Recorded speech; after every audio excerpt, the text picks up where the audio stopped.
अगर भगवान भूत अधिपति भगवान शंकर का स्मरण कर कर, पंचाक्षर मंत्र का स्मरण कर कर अगर आप पूजन में बैठ रहे हैं, लक्ष्मी पूजन कर रहे हैं, तो ये पक्का है अगर हमसे कुछ त्रुटि हो भी गई तो भगवान भोलेनाथ उसको क्षमा कर देंगे। और माता से निवेदन करना, हे लक्ष्मी मैया, हे वैभव लक्ष्मी, हे माता अष्टलक्ष्मी, हे माँ संतान लक्ष्मी, धान्य लक्ष्मी, वैभव लक्ष्मी, प्रतिष्ठा लक्ष्मी, यश लक्ष्मी, कीर्ति लक्ष्मी, आरोग्य लक्ष्मी, संतान लक्ष्मी, हे माँ ऐसी कृपा करिए, आप हमारे घर से रुष्ट होकर ना जाइएगा। ये घर, ये परिवार, ये सब आपका है,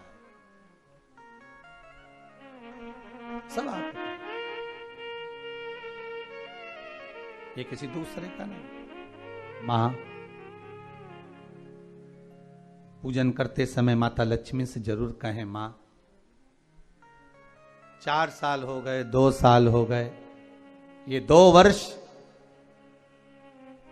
जो ये कोरोना महामारी में गए हैं, ये वर्ष जो बेकार निकल गए हैं, मां हो सकता है आप हमसे रुष्ट हो गई हो, पर आज क्षमा मांगकर अपने घर में आप प्रवेश करिए। मां आइए हमारे घर में, आप पधारिए। मां महाराज कितना सुंदर संवाद है। एक साहूकार की बेटी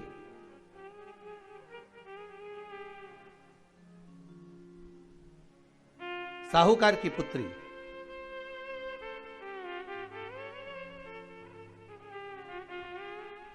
पीपल के वृक्ष के नीचे, बेलपत्री के वृक्ष के नीचे, आंवले के वृक्ष के नीचे प्रत्येक अमावस्या को दीप लगाने जाती थी। उसका नियम था।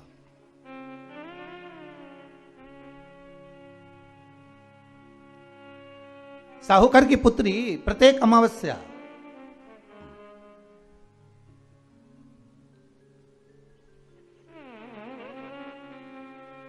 तीन दीप, एक बेलपत्री के नीचे, एक आंवले के नीचे, एक पीपल के नीचे लगाने जाते। महाराज आज नारायण ने कृपा कर दी, और क्या कृपा करी कि आज सरस्वती, पार्वती और लक्ष्मी तीनों इन वृक्षों के नीचे जाकर विराजमान हो गई। पार्वती मैया तो पहले से ही बेलपत्री के नीचे है,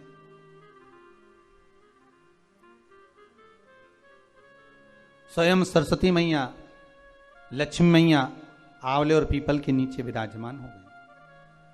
अब आज तीनों देवियों में बात हो रही है, आज तीनों देवियों में चर्चा हो रही है कि यदि आज अगर कोई दीप लगाने आया और पहला दीप जिसका लगेगा तो ये पक्का है कि मैं लक्ष्मी उसके घर में प्रवेश करूंगी।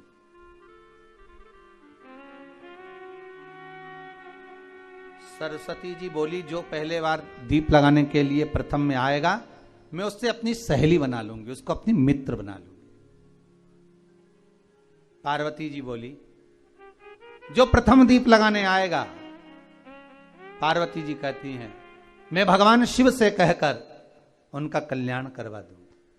अब ये साहूकार की बेटी, वो साहूकार जो कहने का तो साहूकार था, धन पूर्व में बहुत था, पर अब इसके पास में कुछ भी नहीं बचा था। देखिए सुख दुख तो जीवन में चलता रहता है, आज सुख है कल दुख है, फिर दुख है फिर सुख है, ये जीवन में चलता रहता है। भगवान ने दिया, हो सकता है पूर्व में आपके पास में खूब धन होगा, वैभव होगा, सत्ता होगी, फैक्ट्रियां भी होंगी, दुकान भी होगा, धंधा भी होगा, पानी भी होगा, सब कुछ, सारी सत्ता आपके पास में होगी, पर समय की घड़ी किसने देखी है साहब? कौन देखा घड़ी को, कौन देखा पल को? इसीलिए कहते हैं ना, बार बार कहते हैं, तेरा पल पल बीता जाए, मुख से जप ले नमः शिवाय, ओम नमः शिवाय, ओम नमः शिवाय। बड़ी मुश्किल से मिलता है। घड़ी पल समय नक्षत्र कब बदल जाए किसको मालूम है? आज साहूकार के जीवन में था साहूकार कहने का, पर धन नहीं था, वैभव नहीं था, सब समाप्त हो गया था, कहीं पैसा चले गया, लग गया। महाराज बेटी ने वही दीप तैयार करे। दीपावली की अमावस्या नहीं थी, पर दूसरी जो अमावस्या थी उस अमावस्या पे उसने दीप लगाया। जैसे दीप लगाया, 3 देवियों ने आवाज लगाई, अरे सखी सुनो तो। साहूकार की बेटी बोली, किसकी आवाज आ रही है? अरे सखी सुनो तो। सखी ने कहा, क्या बात है? आवाज आई, 3 सुंदर स्त्रियां, बड़ी सुंदर युवती बनकर, सुंदर आभूषण वस्त्र पहनकर बैठी हुई थी। एक ही जगह पर तीनों बैठी हुई हैं। इसी को त्रिवेणी कहते हैं महाराज। जो त्रिवेणी का जो वृक्ष होता है उसमें 3, त्रिवेणी का जो वृक्ष होता है उसमें दिए लगाने का बड़ा महत्व होता है, तो इसी को त्रिवेणी कहते हैं। तीनों बैठी हुई थी। अब तीनों बैठी, आवाज लगाया, हम आपको सहेली बनाना चाहते, सखी बनाना चाहते, आप हमारी सहेली बनेंगी? अब इस साहूकार की बेटी को लगा ये तो बहुत पैसे वाली दिख रही हैं, धनपति दिख रही हैं, और मैं तो गरीबड़ी, और ना जाने में अगर इनकी सखी बन गई तो फिर इनको क्या मुझे देना पड़ जाए, कोई भरोसा है? इसलिए शास्त्र कहता है कि मित्र भी बनाओ तो सोच समझ कर बनाओ। मित्र भी बनाओ तो सोच समझ कर बनाना। ज्यादा धनपति मित्र बन गया तो मन में आएगा कि जब ये घर आएगा तो इसको घृत का भोजन तो कराना ही पड़ेगा, घी का भोजन तो कराना ही पड़ेगा। इसलिए मित्र भी बने तो ऐसा बने कि जो आपके सम्मुख में हो, उसको धन और वैभव से मतलब ना हो, उसको सत्ता से मतलब ना हो, आप उसको केवल आपसे मतलब, आपकी मित्रता से। साहूकार की बेटी ने कहा, मैं आपको कल बताती हूं, मेरे पिताजी से पूछूंगी मैं आपको मित्र बनाऊं कि ना बनाऊं। ठीक है, चलिए घर पहुंची। पिताजी, मुझे 3 सखियां मिली हैं, एक सरस्वती है, एक पार्वती है और एक लक्ष्मी है। अच्छा, पीपल, आंवला और बेलपत्र तीनों वहां विराजमान। अच्छा, क्या कह रही हैं? सखी बनाना चाहती है। पिताजी ने कहा, बन जाओ सखी, सखी बनने में दिक्कत क्या है, बनो। अब दूसरी अमावस्या पे जब वो गई और जाकर उसने कहा कि मैं आपकी सखी बन सकती हूं, तीनों प्रसन्न हो गई। तो उसमें से एक सखी माता लक्ष्मी ने कहा कि चलो आज तुम हमारे घर चलो, हम तुम्हारा सम्मान करना चाहते हैं। सखी को माता लक्ष्मी अपने घर ले गई।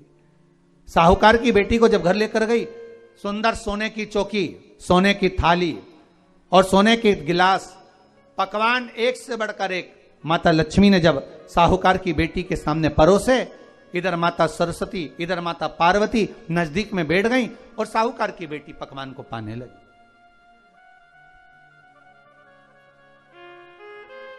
साहूकार की बेटी पकवानों को पा रही है, भोजन ग्रहण कर रही है। अब भोजन करने के बाद साहूकार की बेटी चली गई।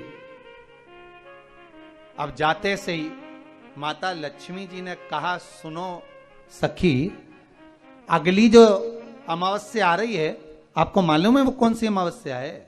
नहीं। कहा, दीपमालिका, दीपावली की अमावस्या, आपको मालूम है? ओहो, पर एक बात हम आपको कहें। लक्ष्मी जी बोली, एक बात हम आपको कहें। हाँ बोलिए। हम चाहते हैं इस अमावस्या को आप हमारे घर आई हो, अगली अमावस्या को हम आपके घर आना चाहते हैं, क्या आप हमें बुलाएंगी? सखी ने कहा, साहूकार की बेटी बोली, अगर आपका मन है आने का तो आप आओ, मना नहीं है। साहूकार की बेटी हूं मैं। लक्ष्मी जी ने मन में सोचा, ठीक है, तैयारी करो। आज साहूकार की बेटी घर पहुंची तो पिताजी ने पूछा, बेटी आज बहुत देर हो गई तुझे आने में, कहां रह गई थी तू, कहां रह गई तू? बेटी कहती है, 3 सखियों के घर गई थी, आने में देरी हो गई, पर मेरी सहेली माता लक्ष्मी जी कह रही हैं कि अमावस्या के दिन मैं तुम्हारे घर में आऊंगी। तो पिताजी ने कहा उसमें क्या दिक्कत है, तैयारी करो। तो पिताजी घर में अपने खाने के लिए तो कुछ नहीं, तो माता लक्ष्मी को क्या खिलाएंगे। कई लोग कहते हैं कि दीपावली पे ना तो हमारे यहाँ घी है, ना हमारे यहाँ तेल है, ना हमारे यहाँ कपास है, ना हमारे यहाँ पर मिठाई बन रही है, ना हमारे यहाँ अच्छे वस्त्र हैं, हम क्या पहने माता लक्ष्मी को रिझाने के लिए। पर शिव महापुराण की कथा कहती है अगर आपका भरोसा, आपका विश्वास, आपकी दृढ़ता परमात्मा के चरणों में लगी है तो परमात्मा लक्ष्मी पूजन की व्यवस्था भी वही कर देगा कि लक्ष्मी जी का सम्मान कैसे करना, आदर कैसे करना है। घर में बच्चों का विवाह होता है, टेंशन आपको होता है, परमात्मा पर छोड़ दो, भगवान विवाह कराने वाला होगा, भगवान पाणी घंट संस्कार कराएगा, भगवान व्यवस्था करेगा, क्योंकि जन्म उसी ने दिया है तो मृत्यु भी वही देता है। जन्म उसी ने दिया है तो पाणी ग्रहण संस्कार भी वही करा देता है। क्यों सोचना। साहूकार ने कहा बेटी तो इतनी जल्दी हिम्मत हार गई कि तेरे घर में कुछ नहीं है। गाय का गोबर ला, लीपन कर, घर को पोंछ, कचरा उठाकर बाहर फेंकिया। पिताजी घर में तो कचरा भी नहीं है कि जिसका प्रयोग करा जाए। कचरा उठाकर बाहर फेंकिया।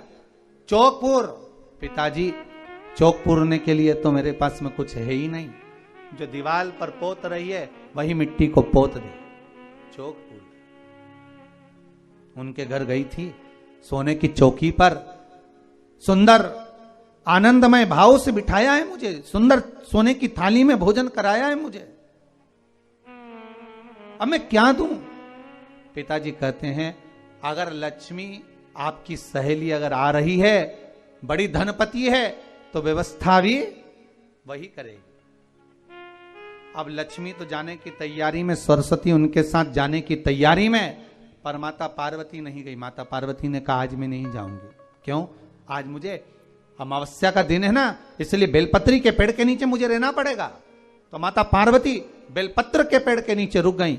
अब ये दोनों जाने के लिए तैयारी करी। लक्ष्मी और सरस्वती जाने लगी, साथ में उन्होंने गणेश जी को ले लिया, रिद्धि सिद्धि को ले लिया और साहूकार के यहाँ जा रही हैं। जैसे ही साहूकार के यहाँ जा रही थी, इतनी देर में माता पार्वती को लगा कि इसके पास में जिमाने के लिए, रखने के लिए कुछ नहीं है। माता पार्वती ने एक चील का रूप लिया और उड़ती हुई एक राजकुमारी के हार को, रतन जड़ित हार को लेकर मां पार्वती गई और साहूकार के घर में उस फेंक दिया। साहूकार के दरवाजे पर जैसे फेंका, बेटी ने झाड़ू लगाते समय देखा कि कचरा, ये हार कहां से आ गया। पिताजी को दिखाया, अल्लाह मैं जाऊं, और साहूकार लेकर गया हार को। जो सेठ को दिखाया, महाराज ये हार तो करोड़ों का है, कोई साधारण नहीं। धन मिला तो सबसे पहले जाकर एक सुंदर चौरंग लाया, पाटा लाया, उस पाटे पर सुंदर वस्त्र बिछाया और माता लक्ष्मी के आदर की तैयारी के लिए सुंदर सुंदर घर में पकवान बनने लगे साहब। और सुंदर सुंदर पकवान बने। जैसे ही लक्ष्मी घर में प्रवेश करी, सरस्वती प्रवेश करी, गणेश प्रवेश करे, रिद्धि सिद्धि प्रवेश करी, लक्ष्मी जी ने पहला संबोधन कहा, क्यों सखी, तू तो कह रही थी कि मेरे पास में कुछ भी नहीं, फिर इतना सारा सामग्री कहां से आ गई। सखी कहती है, मेरे पिताजी कहते थे जिसके मंदिर में दिया लगाया है, जिस वृक्ष के नीचे दिया लगा कर आई है, जहां जिस देवता को पूछ कर आई है, विपदा की घड़ी में वही देवता आकर खड़े होते हैं। ना जाने कहां से हार मिल गया, ना जाने कब प्रसाद बन गया। लक्ष्मी जी ने ध्यान लगा कर देखा, आखिर पार्वती क्यों नहीं आई थी। समझ में आ गया कि एक सखी पूरी व्यवस्था करने में लग गई थी। ऐसी है मेरी मां लक्ष्मी, ऐसी है मां पार्वती, ऐसी है मां सरस्वती। उनकी आराधना 3 दिन से आप पाटा लगाकर पूजन कर रहे हो। आज भी दीपावली का पूजन भी आपको ऐसे ही करना है। जितना पूजन आप